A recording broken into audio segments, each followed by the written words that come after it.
2, 1. Welcome back to the Comic Book Bullies. Where nerd is a new bully. I'm your host Leroy, aka Bobby Blue Bland, with my co-host Bobby Blue what? Bobby Blue Bland. He's actually, I probably said it wrong, but he's actually a famous blues singer in Mississippi. Oh, okay. Yeah, I'll sing you some of his music. I might play some at the end. All right. Well, I'm Blind Dog Eli. Yep, and we got another barn burner we're coming. So yeah, this different episode we're gonna do this time. We're gonna switch up some things because we have some technical difficulties. One thing, we're recording a day later, but we're also going to switch up a little bit, and we'll talk about how we're gonna do that later on. First thing, Eli, how was your weekend? It wasn't bad. It was pretty cool, actually. Okay, cool. In Mississippi, everybody had a homecoming game this weekend, so everybody was traveling and going around because, you know, it was like a 3-day weekend for a lot of people. I went down to homecoming, got to meet a lot of people I haven't seen in a while. And, of course, you know, even though we're recording it today, but yesterday technically was the day that we no longer talk about in American history, which we used to, the day formerly known as Columbus Day. Oh, yeah. But now it has been reappropriated. Okay, yeah. Yeah, so now we're calling it, well, what is it, Eli, National Indigenous Day? Indigenous Peoples Day. Indigenous People Day. So did you do anything? Did you barbecue? Did you, I don't know. I went, there was a parade in St. Paul. Okay. And I went and checked that out. It was when the parade ended at Mounds Park in St. Paul here, which overlooks downtown St. Paul. And it's also the burial site from, like an ancient burial site for natives. Mm-hmm. So they have a ceremony every year there, and I went and checked that out and watched. There was a celebration. You know. Okay, cool. So we're actually starting to reappropriate this, you know, holiday and something else, which I'm fine with. You know, no big deal with that. We always a meme. I always love how we always say the only Christopher we acknowledge is Wallace. You know, talking about the notorious B.I.G. Yeah. But we're not allowed to do that either, Eli, because apparently the notorious B.I.G. Before he died was, you know, accused of domestic violence. So we're canceling him also 20 years later that he did. So yeah, he's dead too. Yeah, so we're canceling him now. Okay. So we can't listen to his music anymore. We can't listen to music anymore. We can no longer acknowledge him either. Yeah. Well, if they ever heard the song "Give Me the Loot," right? Yeah, the guy talks about shooting people, selling crack, but domestic violence. That's where we draw the line. Like, really? You know what's funny about that song? What's that? Is if you listen to "Give Me the Loot," mm-hmm. like they don't censor any of the swear words, the N word, none of that shit. But they censor pregnant. Like when he shoots. I do remember he said, "Yeah." They censor that he shot a pregnant woman. Now that's just going too far. Oh man, yeah, it's too far. So, Eli, another thing, like I said, this weekend took a lot out of me. That's why I had to wait a day to, you know, record. But I've also feel kind of sad because I've been binge watching a TV show that nobody's heard of. Well, everybody's heard of, but nobody's watched it. Oh yeah, what's that? I was binging Brooklyn Nine-Nine. I watched that show. You watch? Nobody watches Brooklyn. Anytime you tell somebody about Brooklyn Nine, they always say, "Oh yeah, I heard it was funny," but it is funny. Nobody's ever seen it. I watched the shit. So I just like, fuck it. I'm gonna just sit there and just watch Brooklyn Nine. I think it's like 6 seasons, something like that. Watch the whole thing over the weekend, and now like I made it to the last episode. I was like, oh man, nothing left. Yeah, well, the new season should be starting up soon here. Well, I think it's coming like in January or something like that. Okay, yeah. Yeah, so people, please watch Brooklyn Nine-Nine. Stop going by hearsay. I heard it was good. Stop going by that. Go watch it. Well, what's funny is it got canceled. Like, right. It was on. It was on Fox. It was on Fox, and then it got canceled. Now it's on NBC. Yeah. So. Even though I think NBC was like always producing it, but they didn't have a slot to put it on their time zone, so they stuck it on Fox, or somehow they worked it out. So. Which is sad because they took like a year or two off because it did get canceled, and so they took like a year off or whatever, and then not all the characters are back. So yeah, I noticed that on the last season. It was weird because it was like people were showing up, and I wasn't even halfway paying attention because you know when you binge watch the stuff, it's just all at one time. So a person would show up like in the 5th episode, and everybody's freaking like, "Oh, I haven't seen you in like 2 years." Like, oh really? But I just saw you like 5 episodes ago, you know. Yeah, that shit's great. Oh, Die Hard. He's a big diehard fan. He's a big diehard fan. He loves all 5 of them. Like, nah, man. And plus, Andy Samberg, Adam Samberg, whatever his name is, that dude has always been funny anyway. I mean, Dick in the Box, that's classic. Yeah, Hot Rod. I love Hot Rod. The movie Hot Rod. Hot Rod, yeah, with either Isla Fisher, whatever her name, Isla Fisher, whatever you call her. The little redhead. That one, yeah. Yeah. So, yeah. That being said, can we move on to the actual part of the podcast? Sure. All right, let's jump into this bad boy. We're going to talk about the movies. I guess we both saw movies. I saw a movie, you saw a movie. We're going to talk about that. But for right now, Eli, give it to me. What is the number 1 movie of the week? It's got to be The Joker. It is Love That Joker. He's back again. So he had one of the lowest drop-offs of any movie this year with only 41%, which means that Joker grossed $55 million this week alone. So, yeah. And he did like $100 million last week. So it is already, in 2 weeks, it is already the highest grossing movie Warner Brothers has this year. Which is weird. Like, so people are going back and seeing it again. Yeah, people are going back and seeing it again. It's like word of mouth and making people go out to see it, because usually movies don't do 55, especially around this time of year. Movies don't do 55 million in their second week. That just doesn't happen. Plus, it's doing pretty good overseas. However, it is banned in China. I have a friend in China right now who is a huge Batman Joker fan, and he's pissed right now because he can't see the movie. Oh, damn. Yeah. Why the hell is it? What did they ban it for? Well, you know, they pretty much don't play R-rated movies over there. Like R-rated movies, they don't play them over there. That's why Deadpool went and, you know, chopped their movie up so they can get it over there. Yeah. That's why all the protests are going on. That's why the protests are going on. Honestly, I hadn't really been keeping up with that. Even though I know it's affecting us right now. I know it's exactly like it is in the Star Wars prequel, you know, with Palpatine and the trade wars, and basically saying we're in another Cold War. Is that what? Yeah. So. Well, I remember like years ago they were predicting a China-Russia threat. Like they said, 10, 20 years from now we're going to be war with China or Russia. And that was like 10 years ago. Right.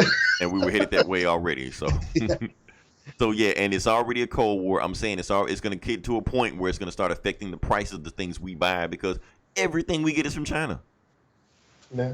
So, but like I said, I haven't been doing enough research on this. I'm not informed enough to talk about this stuff, so I'm not going to go down. I feel like we've had this conversation before. We did. I think we did, and we didn't know anything about what we were talking about then either.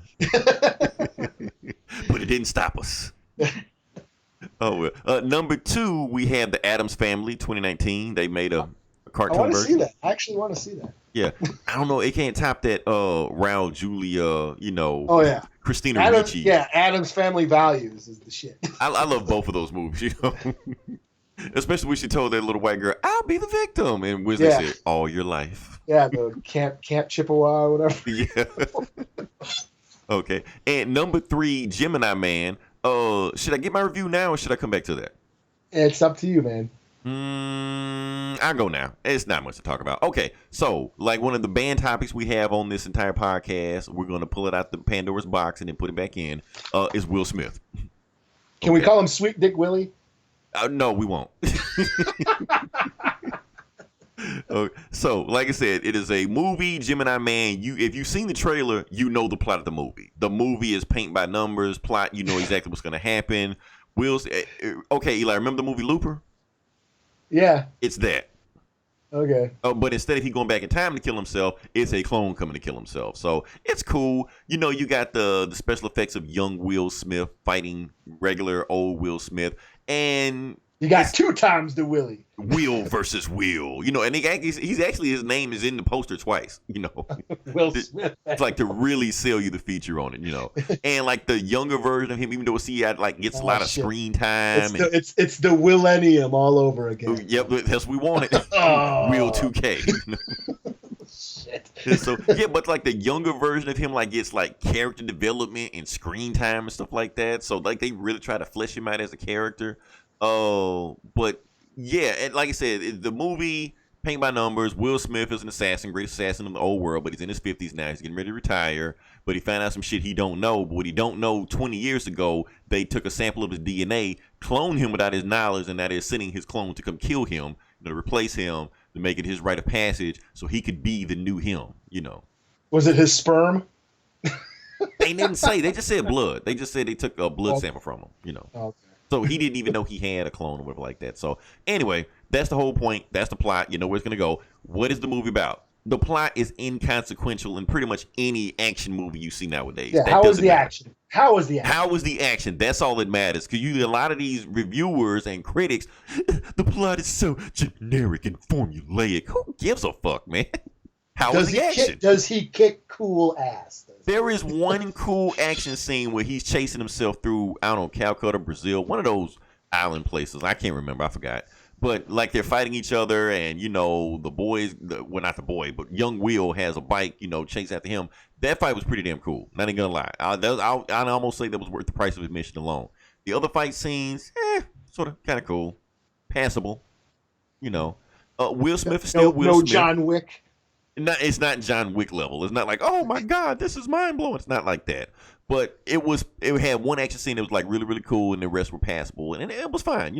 Easy breezy. That's what you expect. Will Smith's his way through the movie times 2.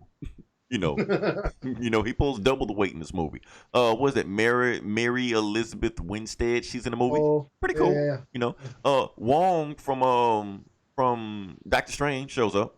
Okay. Yeah, he's just there just to fly them around and shit like that. That's about it. That's what I think. He's just being Wong. Just being Wong. That's it. He's just a chauffeur. That's just all. a servant. He's the cook. Pretty much. But I think maybe China has something to do with getting this movie financed like that, because, like I said, Wong was in this movie. The movie was directed by Ang Lee. Okay. Yeah. Yeah, of Hulk fame. Crouching Tiger, Hidden Dragon. Oh yeah, that movie too. Yeah. Do you remember that movie, The Ice Storm? I remember that too. Yeah, it was where like some kind of drama or something. Yeah, Tobey Maguire. And there were mad references to the Fantastic Four, if you remember that. What, in Ice Storm? Yeah, because he's reading Fantastic Four comics. Yeah, it's been a while. I sort of kind of remember that movie, but not really. And he's talking about the family dynamic. Yeah, he makes parallels to what's going on in the family drama of the movie, and he makes parallels to like what's happening in the Fantastic Four, like their family dynamic. That's the thing I remember most about that movie. Okay, and he also did Life of Pi. I didn't see that. Is that the one with the tiger? Yeah, that's the one with the tiger. I think he won an Oscar for that or something. I did not see that. Yeah, and of course, Brokeback Mountain, He did it. This guy is all over the place. And the Hulk. He made the fucking Hulk movie. He made the Hulk. We're gonna debate the Hulk to the end of days, because I didn't think the movie sucked that bad. My thing is, there was some the movie sucked, but not that bad. Not that bad. There was some interesting points he was making in the movie. Making like, is the Hulk the real version, or is he like the Hulk, the husk of, it was some interesting things he was saying in there. So I didn't hate the movie. Yeah, the credits were cool. That was the best part of the movie, when the credits roll. So I didn't hate the movie. Oh, it was another interesting thing about this movie that actually kind of caught me off guard. So the movie was actually shot in 8K, 120 frames per second. Okay. Yeah. So okay. Did your theater had the capacity to present it that way? Oh no, there's no United States theater that has the capacity to play that. Like none. Zero. Okay, I think Peter Jackson did that for one of the Hobbit movies, and none of the theaters here. It didn't matter because none of the theaters were equipped. Well, he did it at 60 frames per second. Okay. So they did this at 120 frames per second. Now, let me get movie nerd on you guys for a second. So all movies are shot at 24 frames per second. That's just how they are. That's the standard. So being shot at 120 frames per second, Eli, I can see the difference. But here's how I saw the difference. Okay, you know how you watch a soap opera? Yeah, it's like, and you see how the frame rate moves in a soap opera? That's how it looks. Video and shit. Yeah, that's how it looks. It's like looking out a window. Like somebody shot on an iPhone. Okay. Yeah. There's no motion blur. There's no motion blur with all that. It's just going. And it takes a while to get used to it. Actually, I kind of got used to it for a second. Like I said, I saw it in 3D. I saw it. Oh, you saw it in 3D, huh? I saw it in 3D also. Not IMAX or anything like that, even though rumors are we're supposed to be getting one after the fact. Oh, no shit. Yeah, but like I said, we got the I could see the difference. I could see the movie. The motion was really going. It had that soap opera iPhone film on location, shot to it. But after a while, I kind of got used to it. And I think actually it made the action stand out a little bit more because there was no motion blur to it. For me, like I said, I know for some people watch this movie, that's gonna make or break them right there. Like either whether they get into the 120 frames, the frame rate, or they don't. If you're into it, you'll enjoy the movie. If you're not, you're just gonna say, I can't fool with this movie. So I got into it. I thought it was pretty cool. I could see the difference between 120 frames per second. Like I say, I play first person shooters all day long in video games per second. Like I know the difference between 30 frames per second and 20 frames per second. So when you give me 120 frames per second, I'm gonna notice the difference. So I don't know if anybody else could, but I did. Overall, I give the movie. I'm gonna give the movie a solid 4. Give it a 4. All right. I was entertained at the time when I saw it. Will I see it again? No. Do not care twice about it. Plus, I've been hearing that like the script of this movie, they've been shopping this around since the 90s, but the technology wasn't there yet. Because they already made Face Off. You said what now? They already made Face Off. Yeah, they already made Face Off, but it's pretty much the same plot as Face Off. Like you fight this guy, fight that guy, and Looper. The technology was there. You had to try to make Joseph Gordon-Levitt to be the younger version of Bruce Willis. And you're looking, you're like, well, maybe if I squint my eye, he looks like Bruce Willis. Yeah. But he wasn't really there. But this one, like, no, young Willie, it looks like young Willie. Like he even has a hot top, like Fresh Prince on the TV show. Like they don't wear hot tops anymore. We stopped wearing that shit, But they wanted to drive it home that this is young Will versus Big Will, and and after I guess they had to wait for Marvel to invent their technology before they could use it. Did he have the Africa symbol like shaved into his head? No, he didn't. Will never had that. That was like every other rapper around the time. Like who was that? Damn, the Clan something. Was it the fucking house party? What were they called again? Kid and Play. Force. Yeah, Kid and Play. Yeah, one Kid and Play. Oh yeah. So yeah, like I said, 45. Cool movie. Go see it. The critics are trashing this movie right now, but I didn't think it was that bad. But it's me. Let me keep going. We got number 4, Abominable. Not the cool Wendigo movie that I thought it was. Eli crushed my spirits on that.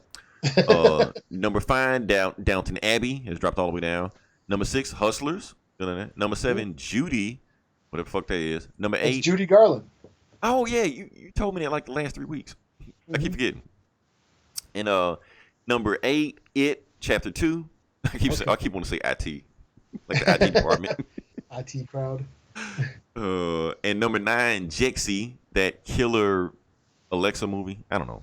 I don't care. Oh, that's the comedy. It's like I think it's a comedy where falls in love with the Alexa device or whatever. Yeah, and then Alexa tries to kill him or just fucks up his life. Gets jealous or whatever. Yeah. Yeah, some shit like that. It debuted at number 9, so.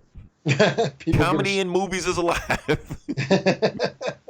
Number woke 10. Culture killed the comedy. Woke culture killed comedy. Yeah. And number 10, Ad Astra, which is still down there. So yeah, we got some movies in there. And Eli, I'm gonna give you a chance because, like I said, you saw a movie, and I want you to get a chance to talk about what you saw. Yeah. Well, I just saw it was the 40th anniversary of the original Alien. Okay. And they had a screening at the theater here, and I went and checked it out. I was like, fuck yeah, it's the original Alien. I get to see it on big screen. And it was cool. I mean, I already loved the movie. I'm a big Alien fan. One of the coolest franchise ever. One of the movies that fucked me up for life. The chest burster scene. Mm-hmm. I saw that when I was like 7, 8 years old, and it, probably too young to see that because I was like scared to eat after seeing that movie. I was like, I got a tummy ache. Oh shit, is an alien gonna pop out of my stomach? That fucked me up as a kid. But no, I love the Alien franchises. I read the comics, the games, all that toys, all that shit. And it was a chance to see the original on the big screen, and it was cool. One thing I noticed about seeing it in the theater is the sound, the audio. Hearing that movie on those big movie theater speakers, it just made the movie so much better. Like, I never heard it that way before. I was seeing it in a whole new light, you know what I'm saying? Or a whole new sound. Hearing it, all the sounds, all, the beeping noises, the audio of that, the sound mix for that movie is great. And just seeing it in the theater, I was like, it blew me away again, So, yeah, Alien. Gonna give it a rating? No, it's 5 out of 5. It's Alien. Okay. 6.5, 7 out of 5. All right, so yeah, that's cool. We got a chance to see. Now we actually talk about, I guess, some. Let's talk about some TV shows for a second. Because, like I said, now we're in October, and this is where the fall season of TV shows come back in. Like I said, I just watched Brooklyn Nine-Nine trying to kill the summer, but now new shows are coming in, and I guess the one we can talk about that's been the most hyped, I guess, is Batwoman. Like Yeah, I haven't had a chance to see this yet. you ain't had a chance to see it. I saw it last night. I had planned we had planned to record it last night, but since we didn't, I went ahead and watched the second episode of it also to kind of get a feel of what Batwoman is saying. Now, just to let you know, Eli, I'm on Rotten Tomatoes right now. Like I said, it's got a 69 score of Rotten Tomatoes, which is cool. But of course, the audience score is 12%. Oh wow, really? Yeah, so you know what that means. And your fanboys are going there and just blasting the movie just for no reason whatsoever. You know, woke Batwoman, Batwomen's, they angry over The comic skaters are having a hissy fit and shit. yeah, basically. Oh, YouTubers are just having a field day with this. You know, the typical YouTubers, Batwoman, and just making all these yeah. All these tough guys, whining like the bitches they complain about. Right.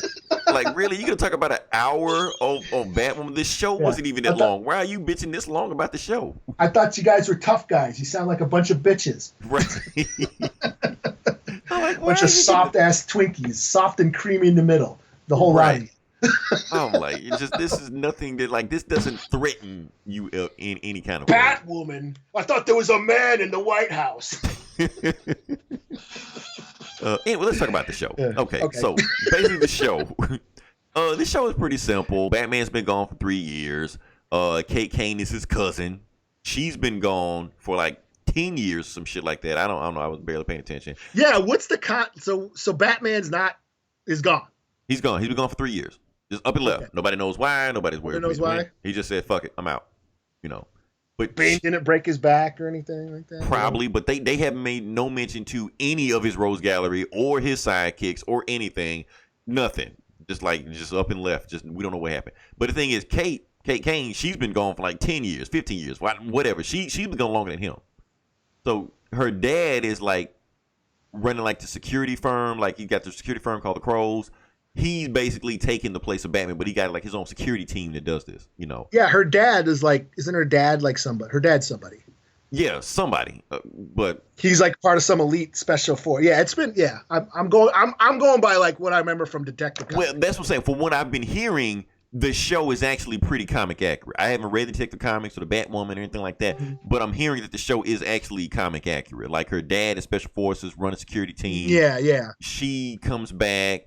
They find out some terrorist that has popped up out of nowhere named Alice, but Alice is really, or maybe Batwoman's, twin sister or some shit. Apparently they say that's all from the comics, and that's what the show is right now. It's going through the motion.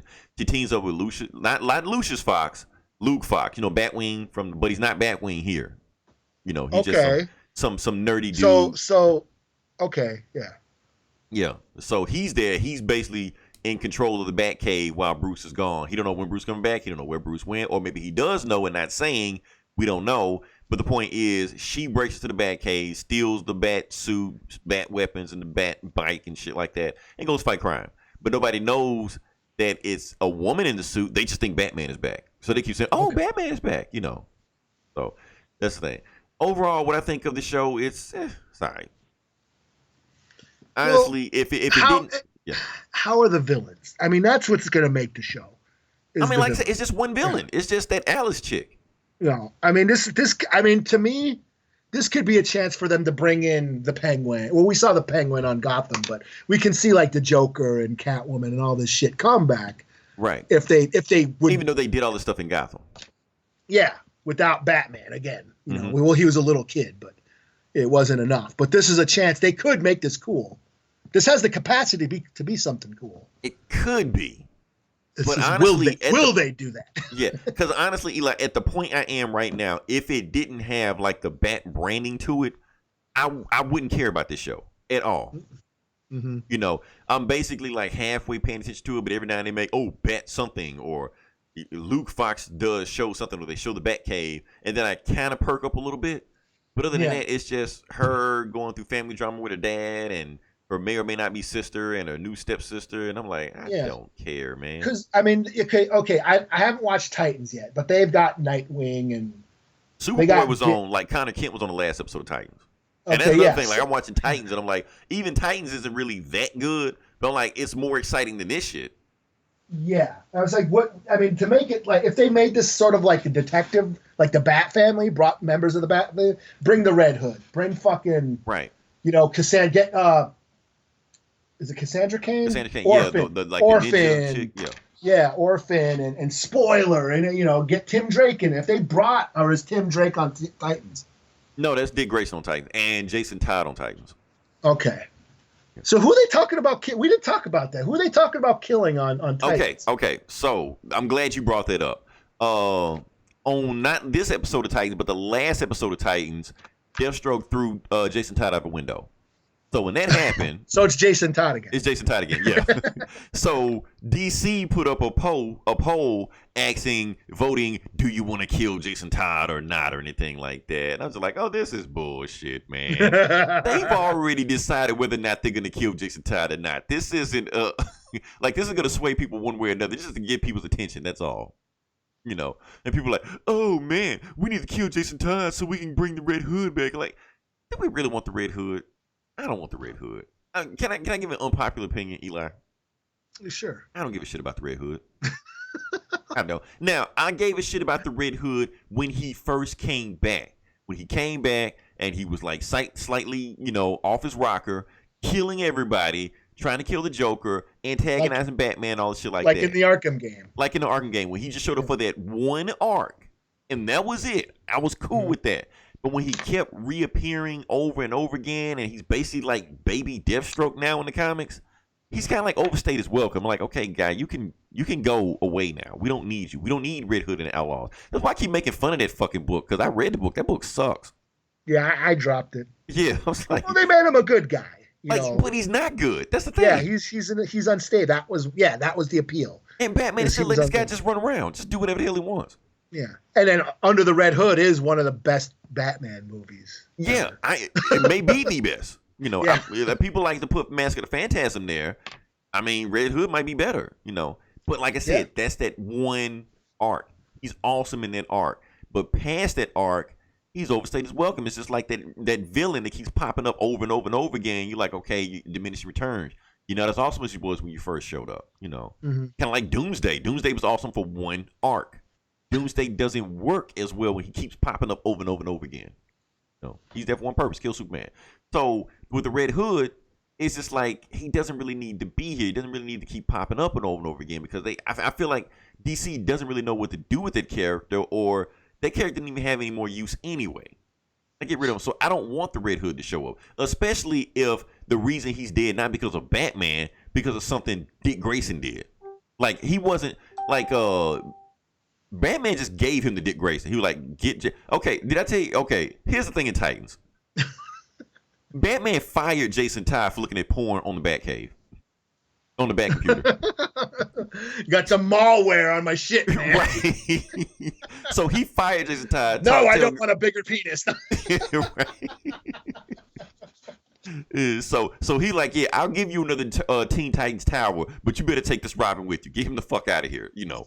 So that's the thing. So he's with Dick Grayson all the time, getting into it with Dick Grayson, like he's his mentor and shit like that. And that's how he got into it with Deathstroke, and Deathstroke threw him out of window. So if he dies, it's on Dick Grayson's fault, not Batman's fault. And it's kind of like, that's, you're fucking up already, you know. But anyway, he doesn't die. Superboy catches him. Oh. And that's it. But Superboy wasn't in the show before. He just shows up in that episode. He's just walking around and like, oh, somebody got thrown out of a window. Let me catch him. And that was it, you know. And everybody looking around like, oh, who the fuck is this guy with a Superman shirt on, you know? Why'd you save him? I mean, he was thrown out of a window. I mean, might well catch him, you know. You know, so that's pretty. So no, Jason Todd is alive. But like I said, we already knew that they had already made a decision whether this poll was a thing or not. So it doesn't really matter, you know. So that's the thing. The Titans episode of Superboy was pretty cool. The Batwoman episode is, I don't know. I mean, these fanboys are getting angry about it and, you know, protesting shit like that. I'm not invested enough to even care, really. That's the thing. A show needs like a good 3 to 4 episodes to really get its stride. If it's and that's not why cool, and that's why I'm not throwing it away just yet. Yeah. I'm like, maybe it needs to find itself first. The first 2 episodes didn't really do it for me, but I'm like, maybe it could do something. Maybe like, okay, now I see where you're going. Show now you're doing something, Yeah. But it's not there yet for me. If you don't give a shit after a month, then fuck it. Yeah, then I just dropped the show because right now it's cool because there's nothing to watch. Like I said, I already binge watched Brooklyn Nine-Nine, so I have nothing to watch right now. So I'm fine with keeping with Batwoman now. But if you get to the point where you still when you start getting bombarded with shows left and right, because there's way too many comic book TV shows out right now. If you start getting to that point, then I start thinking about, okay, what can I keep up with? What can I not keep up with? If Batwoman doesn't pick it up, I'm gonna have to drop it. Yeah. That's just what's gonna have to happen. Supergirl came back also. I never really gave a shit about Supergirl, but Eli, I do want to say one thing. The actress playing Supergirl, they got thick as fuck over the summer. Oh yeah? Did she have a kid or something?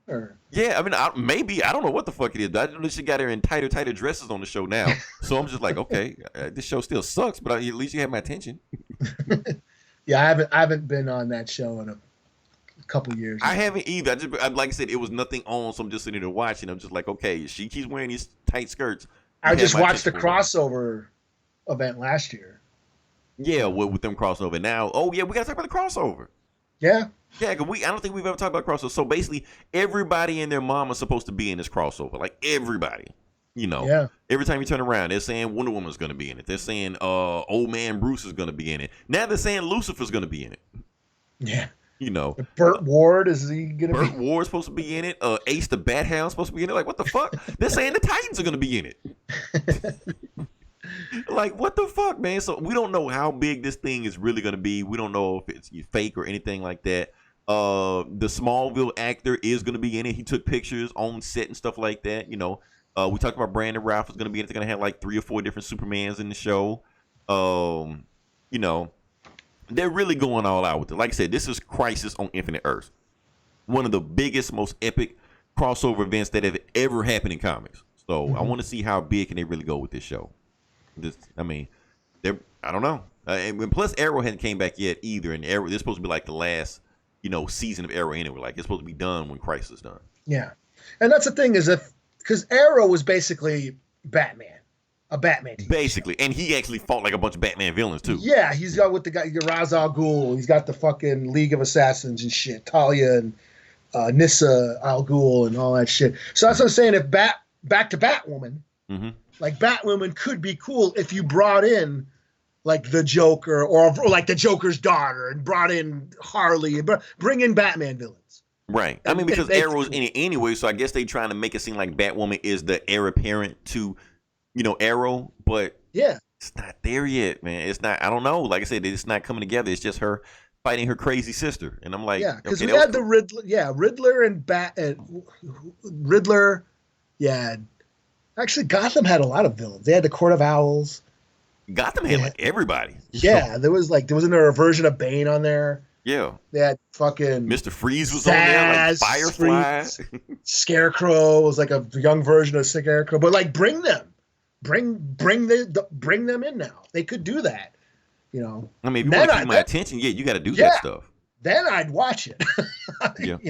But at the same time, I kind of appreciate Batwoman for it not being it's not Batman in woman's, like it's actually telling a different story. When Supergirl first started, it just felt like they were telling Superman stories with a chick. That's what it felt like they were doing. With this, it feels like she has her own story. Like it's giving time for it to develop, but it's not like just sticking her in there. Oh, Joker, Scarecrow, and Mr. Freeze and Condiment King showed up. Oh, Batwoman's got to fight him. It's not that. She has her own thing. She feels like her own character at least. So I give her that. So it's just taking time to build. That's why I'm not throwing in the towel on the show just yet. Well, I'll give it a whirl. I wanted to check it out. I just haven't gotten a chance to. And like I said, you may look at it completely different from what I did, but I said, I'm actually into these CW shows, and even Batman, I'm like, no. Yeah, I watched them all for a while, and then I just fell off them because there's so much shit now. And they keep cranking out so many of them, Yeah, let's move on to we got a new announcement for the Batman or whatever this new movie is going to be called. They finally have casted Catwoman. You Yeah. know, and it's kind of shocking to me with Zoe Kravitz. Well, now we know that Catwoman's going to be in the movie. Well, we already knew that to begin with, but I mean, from what they're saying, the rumors are like everybody's supposed to be in this movie. Like he's pretty much really? making like Gotham TV show. He's just throwing all this shit in the movie. He's remaking Batman 66. Basically, that's what he's doing. Like everybody's supposed to be in. They're going to be in a submarine and shit. Sometimes you just can't get rid of a bomb. So yeah, they said everybody's supposed to be in it. So Zoe Kravitz, I kind of like it how they always like race swap Catwoman every other Catwoman. You know, you had Julie Lumar white. I can't remember the other one. Eartha Kitt black. Yeah. You had Michelle Pfeiffer white. You had Halle Berry black. You had Anne Hathaway white, and now you got Zoe Kravitz. So I guess Catwoman has to be like Taylor Swift by design next time go around. I guess I don't know. Gotta go extra white next time. So yeah, Zoe Kravitz. So how do I feel about this Zoe Kravitz casting? Eli, I'm not sold on it. Yeah, I agree. Here's the thing about it. I never considered Zoe Kravitz that strong of an actress. Well, here's my thing. Okay. I always thought Catwoman was hot as fuck. I don't give a shit who played her. True. I don't think Zoe Kravitz is that hot. So on that front, I'm a little disappointed. But is she Catwoman hot? That's the thing. Yeah, I mean, I'm not saying she's ugly or anything. Yeah. I mean, she was one of the hot chicks in the Mad Max movie. You know, she was hot enough to, be, one of the breeders. Right, but I'm saying she's just among hot chicks. Yeah. Catwoman is not among hot chicks. Yeah, I mean, yeah. You got to get they got to be stripper hot to be Catwoman. Right. I agree with you. It was a bunch of other, women I was thinking like, okay, remember Hobbs and Shaw? Yeah. Okay, remember the Russian chick that just gave him guns and shit like that? Yeah. That's who I want as Catwoman. That's me. And she was rumored for a while. Like, okay, she'd even a hot woman. That one, she's hot. Yeah. That's what I wanted. But we got Zoe Kravitz. My thing is Zoe Kravitz. Like I said, you wanted somebody super hot. I just want somebody that can act. And I always think, in my opinion, I always think that Zoe Kravitz kind of get by on her name, her legacy, kind of got her foot in the door. Yeah. Because she's Lenny Kravitz's daughter. Oh, she's Denise Huxtable's daughter. Oh, okay, just, get her foot in the door. It's just like we all keep talking about, what's that, Henry Abrams or whatever? JJ Jr., whatever? Oh, yeah. Well, you got all these, kids and legacies just getting their foot in the door when maybe somebody else could have, been better for the role. Yeah. But who knows? Maybe she'll do fine. I don't know. Maybe well, who else? If we're gonna keep her black though, who's a hot black actress? I mean, I look. When they announced this last week, they had a whole list of black actresses. Now her name was on there too because they pretty much already had leaked that they were looking for a black Catwoman, and there was a whole lot of actors on there. I'm like, I can't remember who was on the list, but I was like, oh yeah, she could do it. But I don't know. For some reason, I just knew they were gonna pick Zoe Kravitz. I just knew it. Because out of all of them, she was like the biggest name. Okay. Yeah, so they were going to pick her anyway. And plus, she was already like the Catwoman in Lego Batman. So it was like, whatever. Was she? That's what I'm hearing. I didn't look it up, but maybe if I'm wrong. I thought that was... Oh, no, that was Batgirl. Yeah. Rosario Dawson with Batgirl. But actually, Catwoman, that was Zoe. Fun fact, she tried out for Catwoman in The Dark Knight Rises. Oh, really? Christopher Nolan said she was too urban. So, well, okay. Do we want to go there? Fuck it. When did we not go there? Is it racist to have a black Catwoman? We've had a black Catwoman. That's the thing. Well, I mean, but if we go back to like comic lore, and isn't Selena Kyle like a hood rat kind of? She kind of. Yes. Well, it depends on who writes her. Okay. Now let's go deep because, like I said, this is a comic book podcast, so we got to be accurate. Yeah. So, yes, when Frank Miller wrote her, she was a prostitute. The moment Frank Miller got away from that book, they retconned that shit. And then when he came back, he retconned that shit back again. No, I said what I said. So it depends on how you write it. Even in the Dark Knight Rises movie, they had hints that she might have been a prostitute. That girl that she was with was definitely a prostitute. Well, even on the Gotham show, she's like homeless and shit. She's like But they Street went out of their way to say that she wasn't a prostitute on that thing. Because I think even one of the bad guys even straight up asked her. She was like, "Oh, I don't know what you're talking about." Yeah, so they went out of their way to try to know that. But yeah, like I said, will they make Catwoman a prostitute or anything like that? I don't know like that. But I don't know. What was your point? You like? I think you had a point you were trying to go with it. Well, is that is that stereotypical? Is what I'm saying. Well, should we be outraged because of that? I mean, but we can't get outraged over something we haven't seen yet. I mean, because like I said, Catwoman in the comics, she's always been white. Yeah. So now, if she was black and they always made her a prostitute, then I'd be like, whoa, now, But no, in the comics, most of the time she's like, it's like a chick. Like, just say, okay, she's urban. This chick is a street kid who grew up hustling on the streets, and remember on Arrow, the guy who played Arsenal. Yeah. Now, that motherfucker was too damn pretty to be from the hood.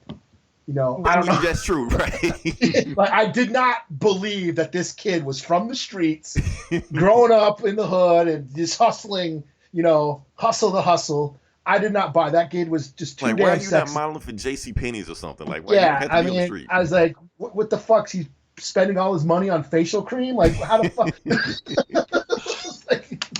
like, fuck these Jordans. I'll get some more oil of Olay and shit. So, yeah, I don't know. What are we talking about? I don't know. We don't even care anymore. Yeah, we don't even care anymore. But my whole thing is with Catwoman is, I don't know. Just long as she plays well off Batman, whatever like that, fuck it, whatever.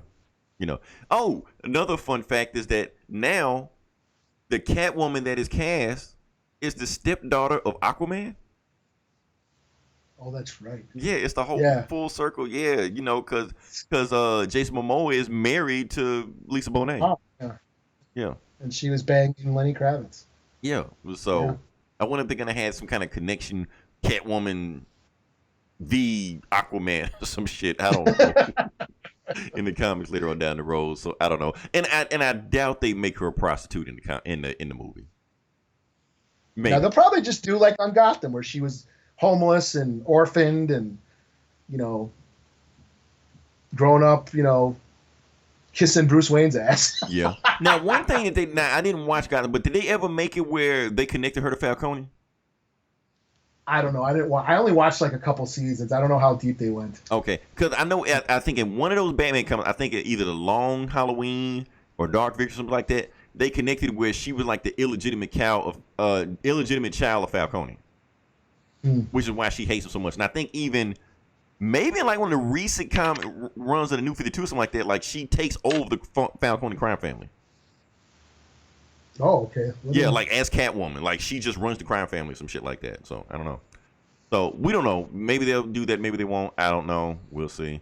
Let me say, can we move on to the?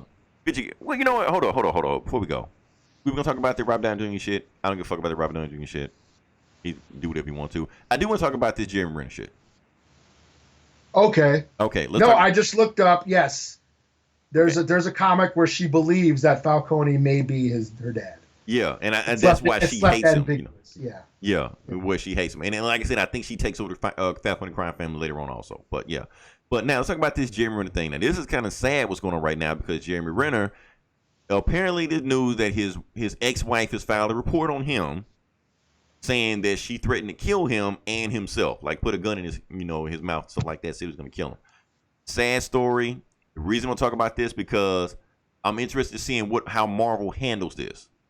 Because if Marvel does some shit like fire him or anything like that, they're going to get thrown in the bus.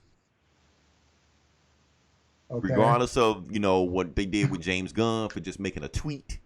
Versus somebody actually physically threatening his wife, that's a different thing. Because if Jeremy Renner, now that you think because I didn't read the article, but now that I'm thinking about it, yes, I'd like to see how this plays out. I want to see how this plays out.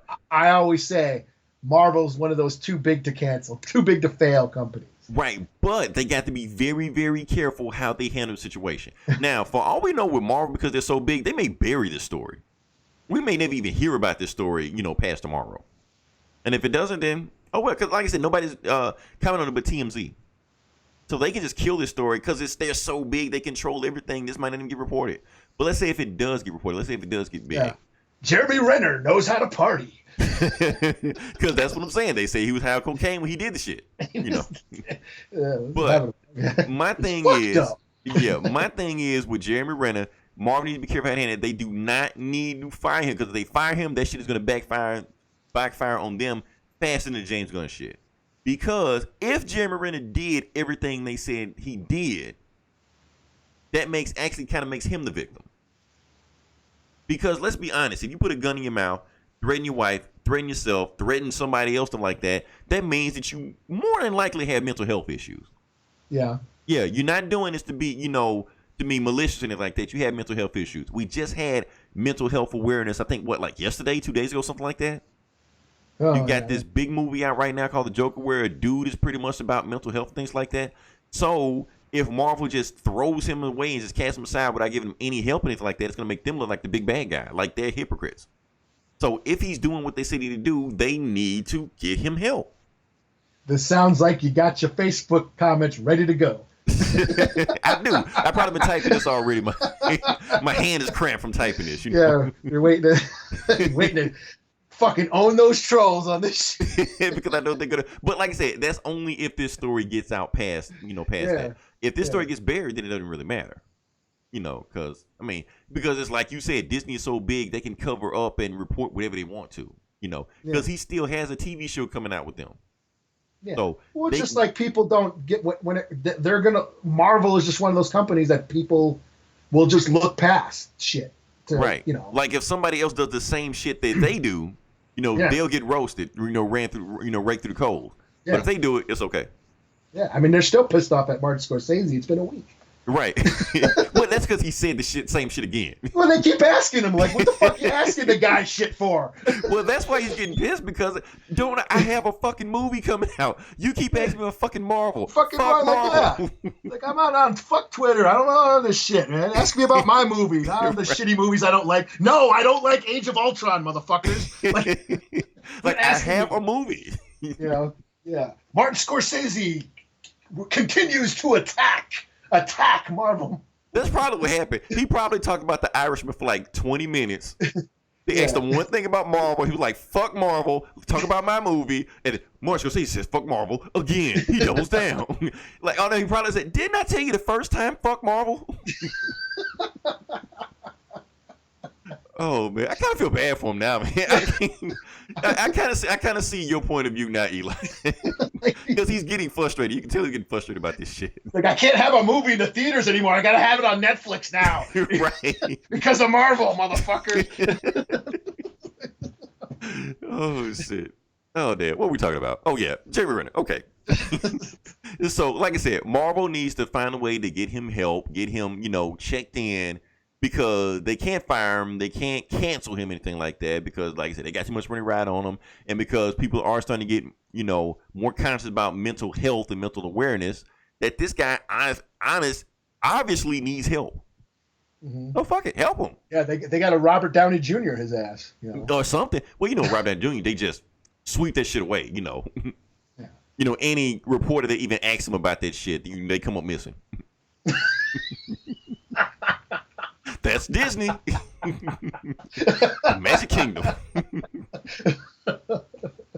Mickey Mouse is putting a bag over the reporter's head, just suffocating his ass. Yeah. Oh shit. Okay, move past that. Okay, let's talk about the video game section now. Yeah. Okay, let's get into the video game section now. Some interesting stuff has happened. Eli, like I said, yesterday or today was not Columbus Day, Colonizer Day. What is it? National Indigenous People Day. That's what it was. Okay. So, on this holiday, parents were freaking the fuck out. Oh, yeah? Because they didn't get the memo that Fortnite has ended. Oh, really? Yeah. So, apparently, Fortnite had a storyline. I didn't know. But, yeah, it had a storyline that was going where it actually was, like, building towards something. And apparently, the storyline ended. So when they ended it, they destroyed the map. And this happened like 2 days ago. So the map in Fortnite is gone. You can't play Fortnite right now. Really? You can't play it at all. Matter of fact, Fortnite even streamed it on Twitch. What happened was people were playing the map, were playing just normal like stuff like that, and then the map started to shoot. Hey, remember you read the comic Christ on Infinite Earths, where the white pages start eating the map and shit like that. That's what happened in Fortnite. Kill screen and shit. Yeah, that's what happened. So the map was just eaten alive and just disintegrated. So now if you log on to Fortnite right now, all you're gonna see is a black hole in the middle of the screen, just circle. Oh. It's going to be like that Bugs Bunny cartoon where he's just on a blank piece of paper and a eraser comes and keeps fucking with them. And right, that's exactly what happened. So the thing is, you got these kids, they got this 3-day weekend. They're ready to play Fortnite. Now, keep in mind, parents have been suing Fortnite saying this shit is addictive, right? Now, they're mad. The parents are mad because the Fortnite can't keep their kids busy. Damn, you got to actually talk to couldn't afford a babysitter this weekend. Right. Because they're freaking out. They can't. I even saw a video. Some guy just like took his computer, just threw it across the room.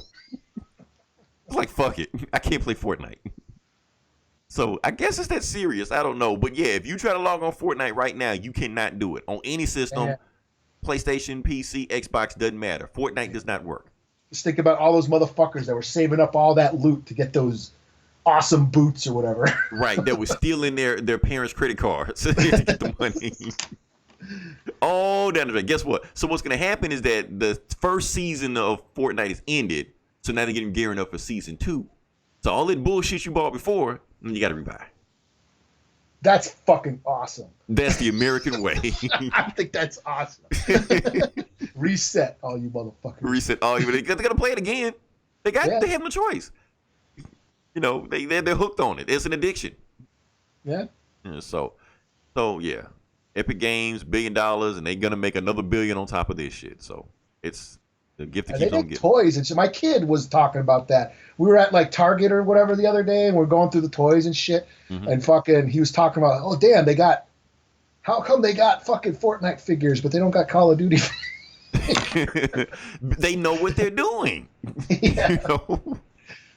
They're smart about this shit. That's the whole thing. Oh, that being said, we also have the official announcement of the PlayStation 5. Yeah.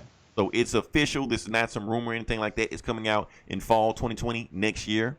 They have some specs. I tried to pull some specs up earlier today, but I didn't get a chance to. I know they're stripping out the hard drive. They're going to make it an SSD hard drive. Basically what that means, Eli, is that they're eliminating load times. Oh, no shit. Yeah. So remember how it used to be when you used to play Nintendo and Super Nintendo and Nintendo 64? Yeah, we're going back to those days. Now when in PlayStation, you put the disc in, you got to sit there and wait and go get a sandwich and with the game come back. No, it's ready to go. That's what it is. All right. We also have, they're saying it's supposed to be 8K. Some games supposed to be running 8K, even though 8K TVs really don't exist. Yeah, like why do they? I was like, I don't even have a 4K. Right. Yet. I don't even have a 4K TV either, but they're saying some of the games are going to play in 8K. So I guess some of the games will be able to run at 120 frames per second. That's what they're saying. Okay. Like 12 core, all that bullshit. They haven't announced any games yet, but people are already making jokes that, Resident Evil 4 is going to be on there. Skyrim is going to be on there because they're on every other system. So you're going to play Resident Evil 4 in 8K, 120 frames per second. That's going to be awesome, I guess. Eli, they're saying this system, I don't have the specs in front of me right now, but from what I saw, I'm looking at these specs, and I'm like, okay, there is no way this system can be under $500 with everything that they're promising you. They listed everything except the price. So I want to see how this thing go because there's no way they can possibly do that, but we'll see. Because right now, Eli, I'm satisfied with my PC. I'm going to stay on my PC and I'm good. Because everybody was bragging about Red Dead Redemption. Guess what? Just got announced for PC. Yep. And it's going to be in 4K and 60 frames per second, all this shit like that. Although I looked at the specs and my PC isn't powerful enough to run it. So oh, damn it. I'll figure it out. I'll see how it goes. One thing I did do, though, is that I decided because PlayStation also made an announcement where they dropped the price of PlayStation Now. Like their streaming service where you can just play games. It was $14 a month at first, but now they dropped it down to $10 a month. So I decided to pick it up for a free trial, just to check it out. And Eli, it was pretty cool. I mean, I only played one game, which is Killzone. It was a little lag, but it wasn't like game-breaking lag. It was like how you play on every other online game. It basically felt like that. Okay. So it was decent. Got a chance to play it. Uh, Frame rate was good. Sound quality was there. I remember the game how it was before. I didn't get a chance to see if I could play online yet. I was going to check that out later on just to make sure. But overall, yeah, it seemed pretty good. So PlayStation Now, I recommend it. You get a chance. I'll probably do the Xbox version on PC maybe 2 weeks from now and see how that Yeah, goes. my kid does that. He plays he loves all the Resident. He's a big Resident Evil fan. Yeah, because I know He all loves the. all Oh the- yeah, I gotta play Metal Gear. They got the Metal Gear games on there too, so I can play that too. uh, Yeah, Parappa the Rapper. I'm not playing that shit, man. I remember that shit. Oh shit, I think that's it for it. May be some more shit, but I'm just gonna ignore that. Okay, that being said, we move on past the next part of the podcast, and this is where we're gonna do something a little bit differently. Because I had some technical difficulties this weekend where I had a fraud alert on my card. And since it's a 3-day weekend, thank you, fucking Christopher Columbus. I can't get in contact with the bank to take the fraud alert off my card. I try to call them. They leave me on hold for 2 hours. I can't answer them. So, that being said, I hate to tell you my sob story, but my sob story is I didn't get a chance to read comics this week. I couldn't buy anything. Money's in my account. I don't have access to it. So, yeah. How did that? So it's not Comixology's fault, is it? It's not Comixology's fault. It's my bank's fault. What happened was the chip on my card is kind of a little wonky to begin with. So I went to this gas station ATM and put the card in there. And that's where the fraud alert happened because the card didn't read it. Yeah. Oh, okay. So once it did that, it just had it where I couldn't use the card anywhere. Online, anywhere. So you got to call your bank. I got to call my bank. But it's the weekend and they don't answer. Really? Because whenever that shit happened, it's usually like 24 hours. Yeah. And it's like an automated, because that's happened to me before. And you basically go through the charges and say, press 1, yes, if you approve or whatever. Yeah, that's weird. They didn't do me like that. They did it where they gave me this number I can call in the back of the car and I call. But they was able to get it off one time. They was able to get it off, so I was able to get some cash out. So I pulled $200 out, to last me till Wednesday, Thursday. So I'm fine now. But the thing is, I can't buy anything online. You can't use your card. I can't use my card, yeah. I used it for that one time for like cash, for gas and clothes. But anyway, sad story. My sob story is I can't buy comics. That's the point. So I didn't read anything. So Eli's the only person that actually read anything today. So this is pretty much his show. And I'm just let him just take over for how long he want to go. Well, my sob story, my comic store shut down. Yeah, my comic store shut down this week. It was their last week they were open. Completely shut down, like out of business? Yeah. Oh, wow. They that location is shutting down. So my last pull was from this week. My last pull list. So I'm kind of like in a transition mode. Like, where am I going to go? Where am I going to get my comics from? And I've been thinking about Comixology. Damn. You know what I mean? Mm-hmm. Because I don't know. I was cool with those motherfuckers. I knew those motherfuckers. They used to hook me up with deals and shit. Yeah. And so it's kind of weird. Okay, I'm just going to go to another shop and get a new pull list. You built a rapport. You built a connection with those guys. So yeah. So I'm like, should I do Comixology? The cool thing about that place, they would also buy back my books too. Oh, cool. And now I got like piles and piles of books, all over the place, and I don't know where to put them. So it's like I'll just save some space and go digi. I don't know. That's what I've been thinking about. So okay. So we'll see next week. All right. I guess I'm gonna do this. So Powers of X. Should I start? Well, Powers of 10. Powers of 10. Yeah, that's how much I don't give a shit about the X. Good thing that you're the one reviewing it. Yeah. So I got through this. I thought I was gonna quit, but then I jumped back on just to finish out this arc. The House of X, Powers of 10 books. Powers of 10. Sorry, number 6. Mm-hmm. We finally find out what happens. Basically, spoilers. We find out that that timeline 1,000 years from now, mm-hmm. where the librarian is about to upload the human AI up into the phalanx, mm-hmm. and so that's basically about to happen. And then they go down into that preserve. Remember they had like this zoo, mm-hmm. like a zoo of Earth. And the only 2 mutants they had left in there were Moria and Wolverine. What? Okay. Yeah. And so basically, what the librarian tells them, they're like, there's no timeline where the X-Men win. Like The zero? X-Men, Right. yeah, the X-Men are always going to lose. They're never going to flourish. And it gets really deep. I got to say, it gets really deep into like philosophical, existential, meanings of life and evolution and stuff. That basically talks about how the humans stop evolving because their use of technology. So they stop being, you know, they stop evolving because they start cultivating their environment for their needs. You know what I Mm-hmm. mean? So that makes them stop evolving, whereas the mutants evolve into their environments. You know what I mean? Mm-hmm. So that's always going to be the factor why the mutants are always going to lose. And basically, humans are going to, because of the phalanx, and they're going to upload their consciousness, that's going to turn them into gods. So humans are now going to evolve into God, which just blew my mind. It was Wow. quite Okay. mind blowing, you know. And said, now tomorrow, when the phalanx comes and uploads us, they're going to destroy this planet. Mm-hmm. So, and what I'm going to do, the librarian tells Moria, I'm going to transfer you to some other planet so you don't get killed, because I know when you die, you're just going to know all this shit. So then Wolverine says, well, fuck you, and he kills the librarian. Damn. Okay. And then kills Moria. So, okay, you know what you got to do. He's like, yeah. Gonna kill a And he kid. kills Moria. So now, basically, what all this does is sets up a new timeline where now Moria knows all this shit, knows what's going to happen Mm-hmm. in the future, 1,000 years from now. She knows what's going to happen.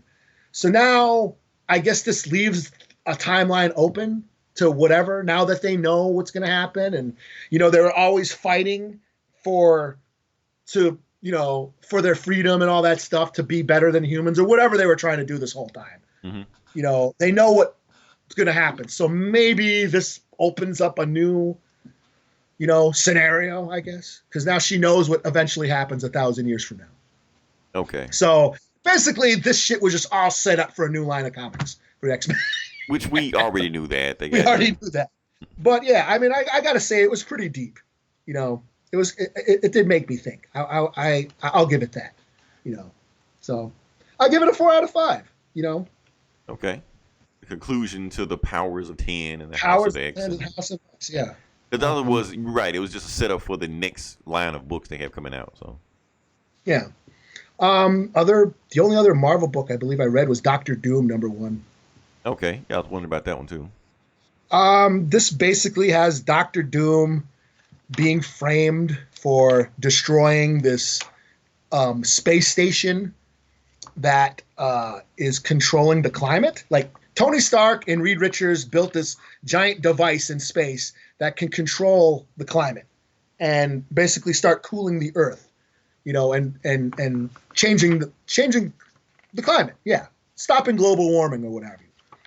But it requires all this waste, nuclear waste. So they created a black hole on the moon so they can get rid of this waste. But it's just basically this big giant space station by the moon, and the missiles in Latveria get triggered and destroy the space station. So now all the superheroes are like, oh shit, Doctor Doom just fucked up, just destroyed the space station. And Doctor Doom's like, no, I didn't do it. But he ends up surrendering. So basically all the superheroes and all the nations on Earth are invading his country, and he basically surrenders at the end. So it's probably gonna be a mystery to find out who did this, So it's kind of like a greatest hits of Doctor Doom. Not much happens in this book. Mm-hmm. Doctor Doom is a little passive, I guess. I imagine Doctor Doom to be a little bit more sinister, because he is basically He kind of chilled out lately, the quintessential villain. Yeah. I don't know. And ever since I was a little kid watching the Fantastic Four cartoon, every time I read a Doctor Doom in a comic book, I always imagine him to like talk like, I am Doctor Doom. Like Starscream or some shit. Yeah, he's like Megatron. I am Doctor. You will bow to me, Victor Von Doom. That's how I always imagined him talking. I always kind of imagine him kind of regal, but with like a metallic voice. That's just me. Yeah. You will bow to Doom. He refers him to it. Yeah. Dr. Doom thinks you're fucked up. Like always the third person. Yeah. Yeah. So I don't know. It was a 3 out of 5. It was all right. So that'll be the next gritty Marvel reboot of a villain when they combat the Joker. That's what we're talking about. I saw that post about people were saying what other movies if they're going to take Taxi Driver and put the Joker in it, what other movies can we make? And I thought like a Doctor Strangelove with Doctor Doom. I thought that would be kind of cool. Yeah. Somebody's going to do it. Yeah, there you go. Just take Doctor Strangelove and put Doctor Doom in it. It'll be dope. All right. Well, DC, should I do this Year of the Villain with the Joker? Go for it. I mean, it's on the banner. Yeah. So I read this. It's basically, I'm not following that whole Year of the Villain. Is it the event Leviathan? Is that what's happening? Nah, it's 2 different things. Okay. Well, whatever is going on in Year of the Villain, it basically falls into where Bane has taken over the city and the Joker is just kind of running around causing havoc. Okay. And he teams up with this other crazy guy and he's following him around and they get into some shit. They actually find there's a comical part where they go into the store and find some Batman and Robin costumes and they're running around just causing havoc and shit. It's just Joker being Joker. It kind of reminds me of that Azarello Joker story where it's told through that, but it's told through that point of view of one of his henchmen. Yeah. Oh, I got you. Johnny Frost, Ice, something like that. Yeah. Yeah, it's kind of like that where it's this guy that's following Joker around. It's okay.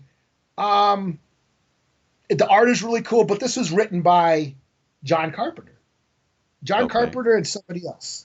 Anthony Birch. Yeah. Anthony Birch. That actually name sounds familiar too. I think he wrote Borderlands. Okay. Yeah. So like the actual video game, but yeah. Yeah, I mean, it's Joker doing Joker shit, being a asshole, homicidal maniac, So, and I heard there was some articles written about this book and how problematic and toxic. Oh, controversy. Yes, because he goes after the Huntress or some shit. Mm-hmm. So, and to that I'm saying it's the fucking Joker. What do you expect? He's a homicidal maniac. You expect him to behave, right? Fuck up. So that was a 3 out of 5.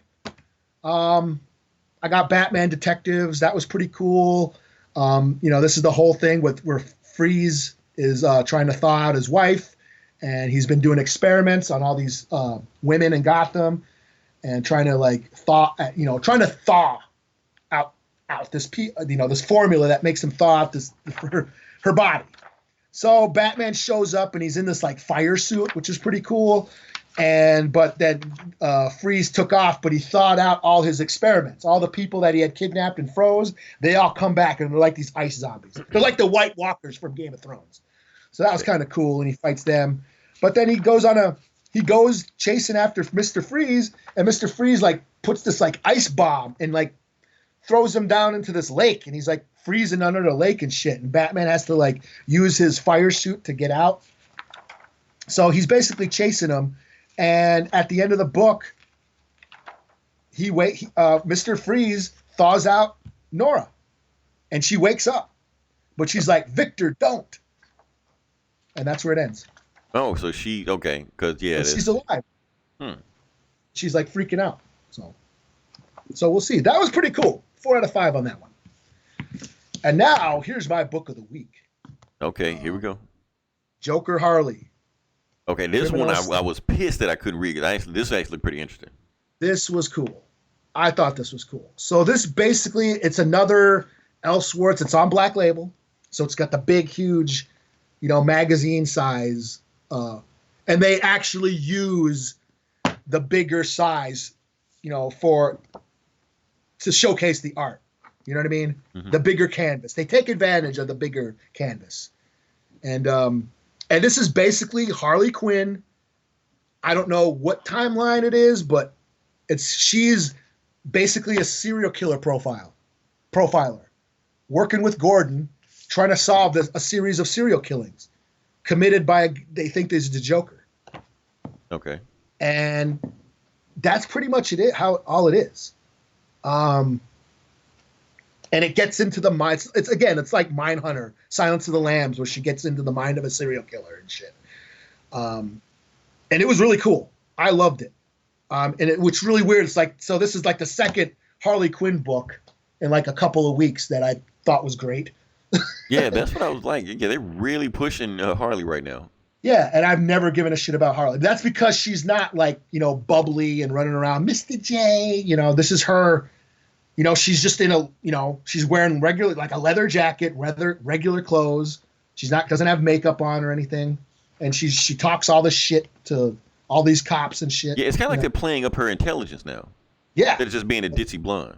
Yeah, she's not the Joker's groupie or anything. She's just this cop. It's a hard-boiled detective story. So I thought this was great. This is a 5 out of 5. Fuck it. Joker Harley. Okay. Plus the art would look awesome. The art is really good. Yeah, there's some you can tell where they it's like they almost like rotoscope, where they like take the picture and then just draw over it. Mm-hmm. That's what it kind of looks like in some scenes. But then there's like these flashbacks and shit, whether it's in black and white, and it's cool. I thought this was cool. So I look forward to the second issue, which is weird for me to say because I've never been a fan of Harley. And another book I read was Cobra Kai. Okay, I heard there was a comic about Cobra Kai. Okay. Yeah, so for those who don't know, Cobra Kai, it's a new TV show. It's on YouTube. And I loved it. The TV show is so great. It's basically the redemption of Johnny, the asshole from the movie Karate Kid. Mm-hmm. And it's his redemption. From every 80s movie. Yeah, William Zabka. It really, basically, it's his redemption arc. We find out, ever since he got beat by Daniel LaRusso back in the day, his life kind of turned to shit. And now it's basically modern times. He's a drunk. He's can't hold down a job. He barely sees his kid. He's kind of a loser. The roles have been switched, and Daniel LaRusso is now a rich car salesman. Okay. So the show basically he finds some kids to start training karate, and he starts up the Cobra Kai dojo, and it's basically a redemption arc. Johnny's searching for redemption, and this sort of fills in the blank. The comic kind of fills in the blank of some of the details of his life, of his stepdad growing up. His stepdad was an asshole. How he started taking karate from Kreese and all that. The book is okay. If you're a fan of the show, you might dig it, but it's just a companion piece to the show.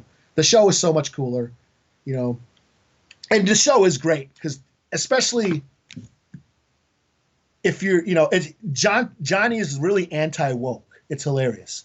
Like, I'm not shocked about that, but okay. But he's like, I'm going to show, I'm going to teach just what this pussy generation needs, and it's funny. He's like a total douchebag, but he starts learning. You know what I mean? It's cool. So this book was just a 3 out of 5. It was all right. Okay. And I guess the last book I read was Jughead the Hunger versus Vamperonica, number 5. Okay. This wraps up the whole. This is the Archie horror comic line. Yeah, I would have thought that would have been done, but okay, you got it. Well, it is October, so. Yeah, so this wraps up. This is number 5. It wraps up the story arc. So we have Jughead the Hunger. Jughead is a werewolf, and Betty Cooper is a werewolf hunter and all this shit. So that's going on in one timeline. And then you have Vamperonica, where Veronica and her family come from a long line of vampires who have taken over the world or shit. They're from 2 separate timelines, but somehow this is like a crisis on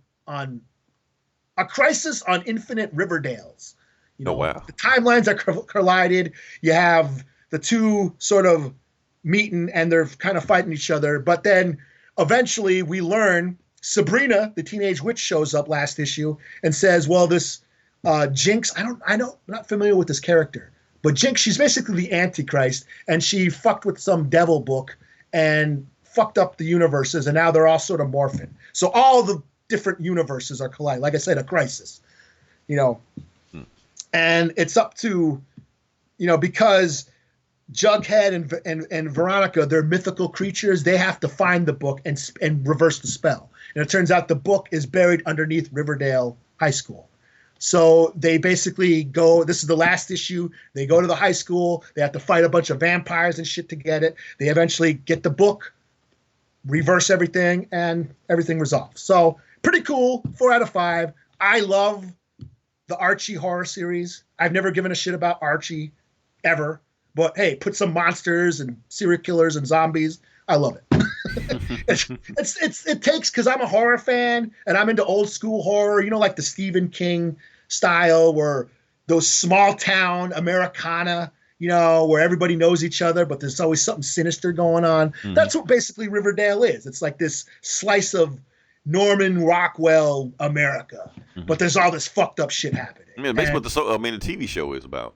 Yeah, yeah. And so that's why I like it's like a fresh take on old school horror, So I dig the Archie horror book. So yeah, this was a 4 out of 5, and that's all I got. Cool. I wish I could have joined in. Yeah, that was a little exhausting. It was just you had to run the gauntlet yourself. So. And I didn't take notes or anything. Like I said, I totally forgot we were supposed to, because we didn't record last night. Right. And I'm just chilling on Mondays. So I was just chilling, watching movies and shit. I was like, oh shit, I'm supposed to record tonight. So. Oh, well, at least we got that taken care of. So yeah. So hopefully next week, not hopefully, I will have all my shit taken care of next week. Cause I feel like I showed up for class without my homework assignment. So yeah, we'll get this shit fixed next week. That being said, if you listen this long, definitely like, share, subscribe. We have our sister podcast, Geek Sav. We also have Comic Cast, like I said, a bunch of pretty much the same books that Eli just did. Get to hear their opinion of what they got to say about it. Hoodoo TV, Get Valiant, This Geeks and Comics, and like I said, Talking Balls. They got some stuff going on this week too. And next week, I don't really know what we're going to talk about, but we'll figure it out. Until then, This is Leroy. This is Eli. And we'll talk to you guys next week. Same bully time, same bully channel. Cool. All right.